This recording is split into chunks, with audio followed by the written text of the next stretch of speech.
نام خدایی که جان آفرید، سخن گفتن اندر زبان آفرید. اما بعد، السلام علیکم و رحمت الله و برکاته. پدران و مادران علی قدر و برادران و خواهران اهل اسلام،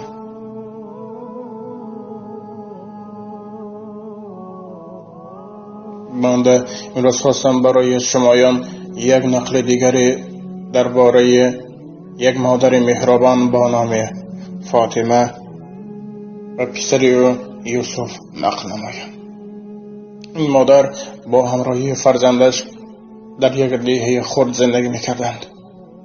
وقتی که یوسف 3 سال داشت، پدرش او را با همراه مادرش پرتافته با یک زن 2 فرزنددار از برای حسن 2 روزه او از خانه می رود.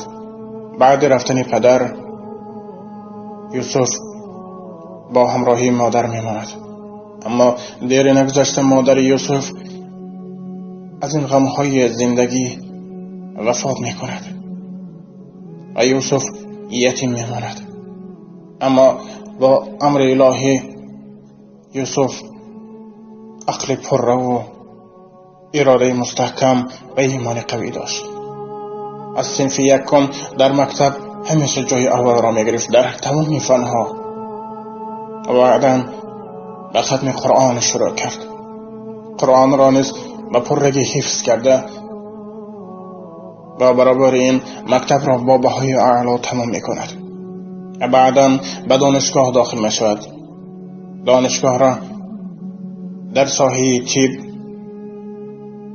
در قله بلند به اتمام می رساند و روزی خبر می شود که پدر او بیمار شده است. یعنی او از پدر خود درک می یابد. اما از برای اون که مهر پدر را ندیده بود می گوید من نمی خواهم که به نزد این خیلی انسان بروم.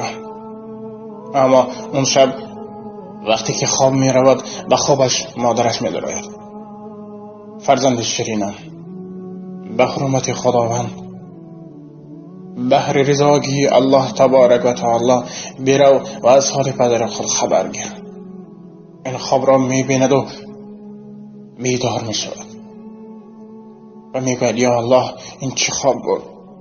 پس وقتی سحر می شود به خود می گوید یا الله من هم یک بنده عاجز توام و در این دنیا من می دارم که شخص بیگناه و بی خطا نیست، ولی خصوص من هم. پس بهر رضاگی تو من میرم به نزد پدر و از حال او خبر میگیرم. این را بینید که اون زنی که با 2 فرزند همراه این مرد رفته بود، این مرد را در حال بیماریش پرتافته رفت، یعنی یک نظر هم نکرد. این مرد در کوچه سرگردان بود و طبیبان او را در راه باز داشته به بیمارخانه برده بودند و در این وقت این پسرش یوسف یکی از طبیبان مشهور و علمدان بود و میرود به نزد پدر و از حال خبر میگیرد.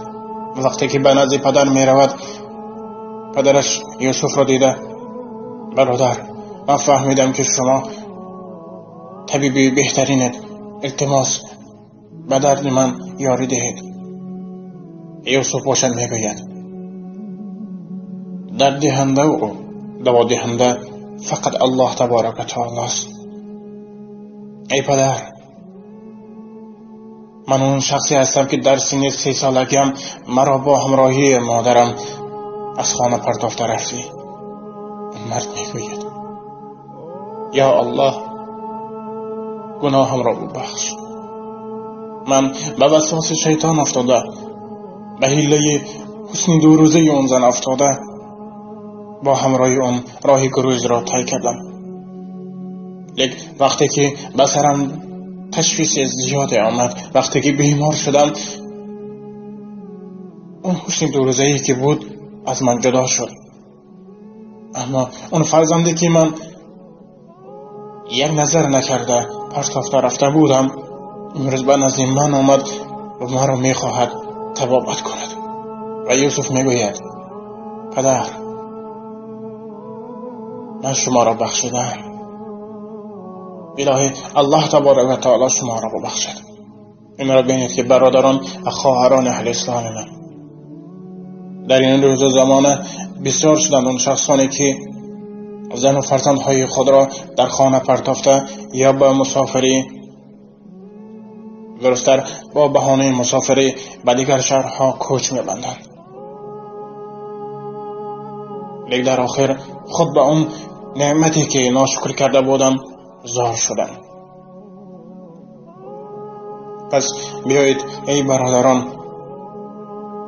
و اون شخصانی که الحال دور از همسر و دور از فرزندان شیرین خود هستید، به قدر هر یک خنده ها و به قدر هر یک سخنی که فرزندان همسر شما میزند شکر الحمدلله گویید، زیرا در این دنیا هستند شخصانی که از خدا یک تا فرزند طلب دارند. شما باشید صاحب 2-3 فرزند هستید و به این ناشکری میکنید. من نمیخواهم که به حیات شخصی یک کس دخلداری کنم و حق ندارم، لیکن من میخواهم که جامعه ما مستحکم شود. به حرمت خداوند ای برادران و خواهران اهل اسلام من، به قدر فرزندهای خود برسین، به قدر اهل خانواده خود برسین، نکاح خود را مستحکم نگه دارین، زیرا این فرزند این میوه عمر شماست. از برای اون زنی که حسن 2 روزه دارد فرزندان شیرین و شکر خود را پرتافته از نزد اینها دور مشوین، زیرا اون دنیا برگردنده است. بار دیگر میگویم که از اون نعمتی که شما در وقت ناشکر کردید روزی با اون زار خواهید شد. این ترازی روزگار است.